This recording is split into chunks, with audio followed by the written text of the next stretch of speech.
कहते हैं कि सच्चाई छुपती नहीं है और इस बात को लेकर के अक्सर कहा जाता है कि राजनीति में भी ये लागू होता है। राजनीति में जब भी आप दोस्ती और दुश्मनी की बात करते हैं तो कहीं ना कहीं एक पहलू छूट जाता है और वो है सत्ता। सत्ता के लिए कई तरह की बातें होती हैं, कई तरह के संघर्ष होते हैं, एक साथ रह के भी एक दूसरे से मेल नहीं खाते हैं, लेकिन सत्ता साथ चलती है। इन सारी बातों को लेकर के जब बिहार की बात आती है तो बिहार राजनीतिक रूप से काफ़ी संपन्न प्रदेश कहा जाता है और इसने कई बार इस देश को दिशा दी है और अपनी राजनीतिक जो हनक है उससे परिचित कराया है। एक बार फिर से मामला उसी तरफ जाता हुआ दिखाई दे रहा है, लेकिन इस बार इस मामले में पिछले की तरह एकजुटता कम दिखाई दे रही है। एक तरफ जहां तेजी से आगे बढ़ता हुआ यह आंदोलन नरेंद्र मोदी की कुर्सी तक पहुंच रहा है, तो वहीं दूसरी तरफ दम तोड़ देता है रास्ते में। 23 तारीख की बैठक हुई, उस बैठक के बाद क्या कुछ हुआ सबको पता है। बैठक में ये दावा किया गया कि 15 से 16 दल आए थे और लगभग 3 दर्जन के आसपास नेता पहुंचे थे, लेकिन इस मीटिंग के समाप्त होते होते और मीडिया से बातचीत के दौरान ही पता चल गया कि ये सफल नहीं हो पाई है। हालांकि इसे आंशिक रूप से असफल और पूर्ण रूप से सफल भी कहा जा सकता है, क्योंकि नीतीश कुमार और इसके साथ साथ जितने भी बड़े नेता थे उन सब का दावा था कि अगली बैठक में सब कुछ हो जाएगा, लेकिन उस बैठक पर भी कई बातें हो गई।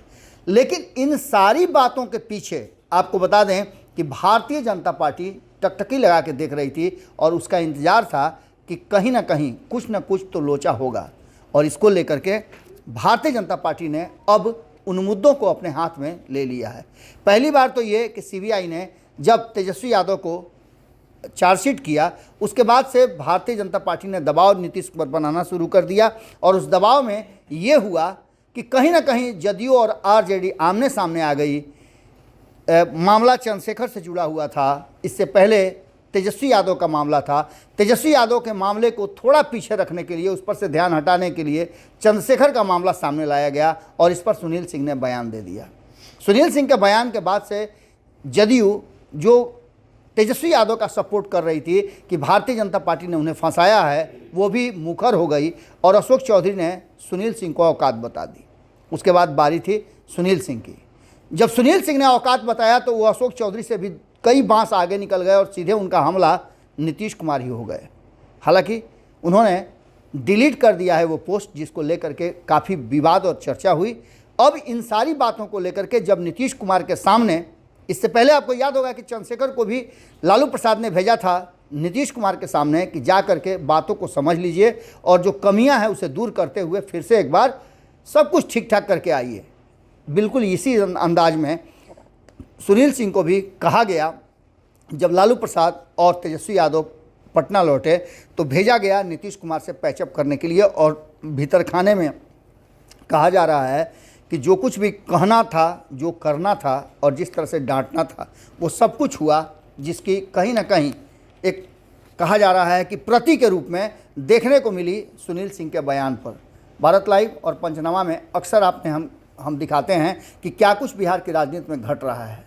भारत लाइव ने ये खबर आपको दिखलाई है कि सुनील सिंह ने किस तरह से इन सारी बातों को दरकिनार करते हुए और कहा कि मुझे कुछ भी बोलने से मना किया गया है, लेकिन इसके बाद जो मामला सामने आया वो बड़ा ही विस्फोटक था। एक तरफ सुनील सिंह पर यह लग रहा था कि सुनील सिंह भारतीय जनता पार्टी के साथ जुड़े हुए हैं, ये आरोप लगातार एक तरफ अशोक चौधरी ने भी लगाया और कई राजनीतिक लोगों ने इस तरफ इशारा किया। इस इशारे के बाद भारतीय जनता पार्टी जब सुनील सिंह पर हमले होने शुरू हो गए, सुनील सिंह को भारतीय जनता पार्टी का एजेंट बताया जाने लगा, तो भारतीय जनता पार्टी भी सामने आई और सम्राट चौधरी ने सीधे तौर पे सुनील सिंह का सपोर्ट कर दिया।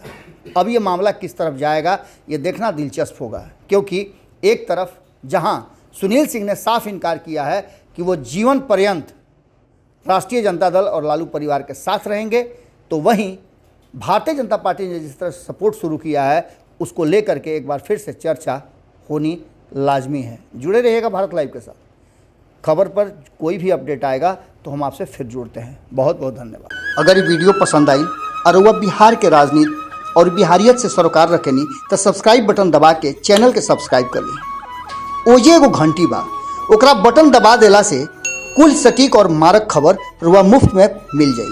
अगर रुआ पत्रकारिता के हमनी के नया प्रयोग में सहयोग कर चाहतानी तो ज्वाइन बटन दबा दी। पेटीएम नंबर नोट कर ली 9386816700। धन्यवाद।